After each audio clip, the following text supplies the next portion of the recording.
Une question très fréquente et qui nous préoccupe encore, c'est quelle est l'efficacité des vaccins à ARN messager contre la transmission et donc la contagion. En effet, c'est un paramètre qui n'a pas été prévu parce que ça aurait été beaucoup trop compliqué d'être inclus dans les études de phase 3.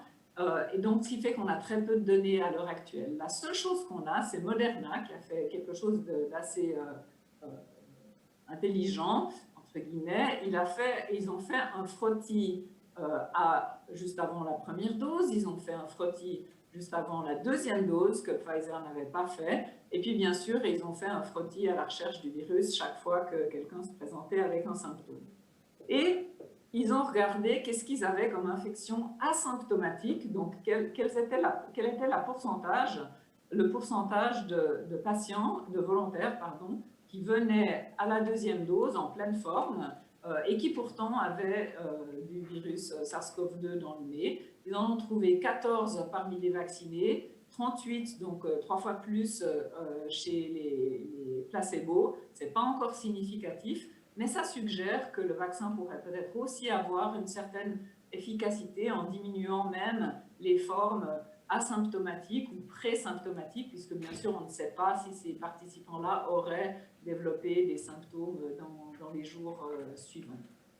Alors certains voient là-dedans un message très, très encourageant, disant que voilà, l'infection asymptomatique va être prévenue et donc la transmission aussi.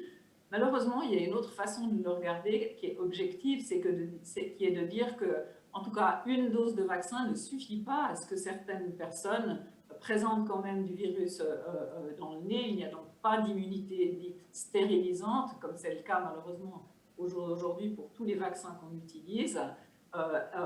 Peut-être qu'on l'obtiendra après 2 doses. Je mets quand même 3 points d'interrogation, puisque, encore une fois, ce serait une première mondiale, même si on n'est plus à une première mondiale près dans cette pandémie.